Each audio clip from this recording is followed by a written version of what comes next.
ওয়ালা তেরা।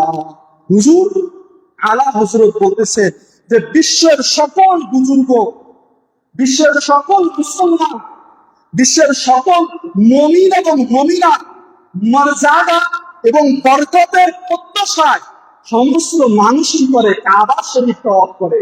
আলা হযরত বলতেছেন যে পৃথিবীর হার মুসলমান, হার মুমিন এবং মুমিনাত বরকত লাভের জন্য, নিয়ামত লাভের জন্য তারা কি করে?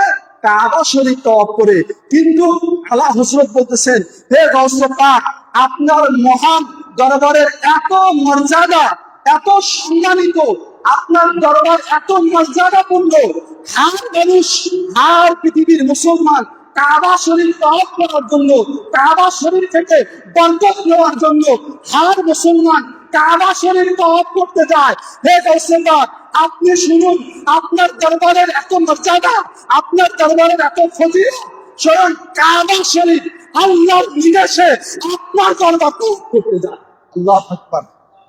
আলা হযরত বলতেছেন যে সারা জাহানের মুসলমান, সারা জাহানের কুতুব, সারা জাহানের মুমিন এবং মুমিনাত কাবা শরীফ তওয়াফ করতে যায়। কেন? ওখান থেকে বরকত নেওয়ার জন্য, ওখান থেকে নিয়ামত নেওয়ার জন্য।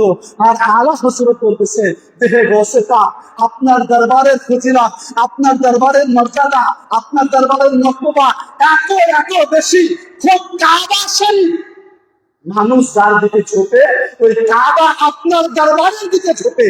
হুজুর গাউসে পাক সম্পর্কে আলা হযরত বলতেছে যে স্বয়ং কাবা আল্লাহর নির্দেশে, আল্লাহর হুকুমে আপনার দরবারে এসে আপনার দরবার তওয়াফ করে যায়। আল্লাহু আকবার।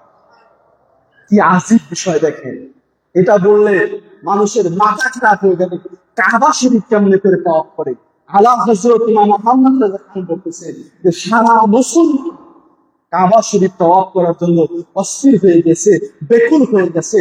কিন্তু হে গাউসে পাক, আপনার দরবারের মর্যাদা এত, আপনার দরবারের ফজিলত এত যে কাবা আল্লাহর নির্দেশে আপনার দরবার তওয়াফ